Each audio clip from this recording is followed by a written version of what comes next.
शुरू।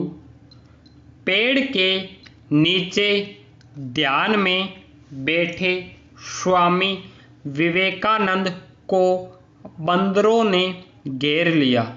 यह देखकर स्वामी जी उठे और तेजी से दौड़े विराम, मगर साथ ही साथ बंदरों ने भी उनका पीछा किया विराम। तभी स्वामी जी अचानक ठहर गए विराम। उनके रुकते ही बंदर भी रुक गए विराम। स्वामी जी ठहर कर वहीं खड़े रहे और थोड़ी देर में सभी बंदर चले गए विराम। स्वामी जी ने कहा, ख्यालों से भागोगे तो वे पीछा करेंगे और ख्यालों से डरोगे तो वे और डराएंगे विराम। इसलिए ख्यालों के साक्षी हो जाओ विराम। ख्यालों को देखने से ख्याल चले जाएंगे विराम। यह साधना की एक अवस्था है जो हमें मन से ऊपर उठा देती है विराम।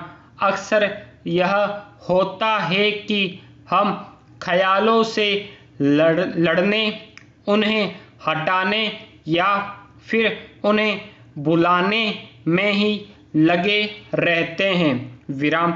इन्हीं कारणों से ख्याल और मजबूत हो जाते हैं विराम। ख्यालों का विरोध ख्यालों को ताकत देता है। इसके चलते मन में ख्याल और जोर से आते हैं विराम। देखा जाए तो जीवन का सबसे ज़्यादा समय तो ख्यालों में ही जिया जाता है विराम।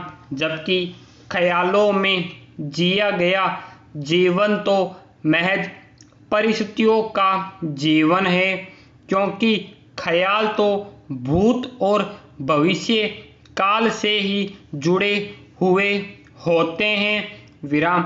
जीवन की जीवंतता का अनुभव तो वर्तमान में ही मिलता है और जीवन में जीवंतता तो तभी संभव है जब हम अपने स्वभाव को पकड़ कर जिए विराम। स्थिति भीतर की अवस्था है जो आत्मा का स्वभाव है। स्थिति में कोई हलचल, राग द्वेष, सुख दुख, मान अपमान, लाभ हानि और मृत्यु का भय नहीं होता विराम। स्थिति हमेशा सत चित व आनंद स्वरूप होती है विराम। जीवन के हर पहलू में यह स्थिति समान रहती है। जिस तरह से यह शरीर के जन्म के समय में रहती है, वैसी ही मृत्यु के समय भी तटस्थ रहती है विराम। यह शांत भाव से पल पल की साक्षी बनी रहती है विराम।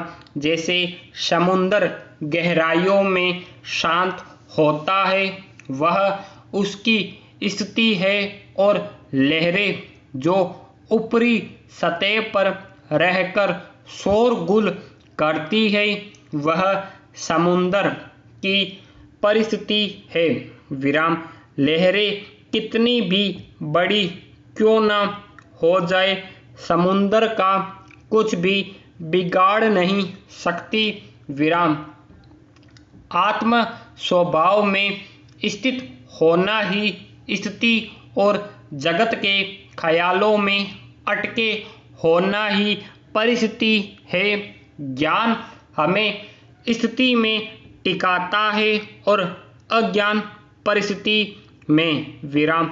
परिस्थिति समस्या है तो स्थिति समाधान है विराम। जो आत्म स्थिति में टिके रहने में सफल हो जाता है, उसका परिस्थिति कुछ भी नहीं बिगाड़ सकती। विराम। वैसे तो जीवन भर परिस्थितियां अपने में उलझाने में लगी रहेगी। विराम। परिस्थितियों में उलझन ही बंधन है। विराम। इन परिस्थितियों को कितना भी संभाल लो वे फिर आ जाएगी। विराम। बार बार संभालने पर भी हर बार वे नया नया रूप लेकर आती रहेगी। विराम। इसलिए परिस्थितियों से उलझो नहीं, बल्कि उनके साक्षी हो जाओ और अपने भीतर के भाव को पकड़ लो। विराम। फिर जब भी परिस्थिति में जाओ तब अपनी स्थिति को पकड़ कर ही जाओ। विराम। दिन भर स्थिति को पकड़े रहने से परिस्थितियां हमारा कुछ भी बिगाड़ नहीं पाएगी। विराम। जब जब मन परिस्थिति में जाए तब तब उसको अपनी स्थिति में लाने का उपाय करते रहो। विराम।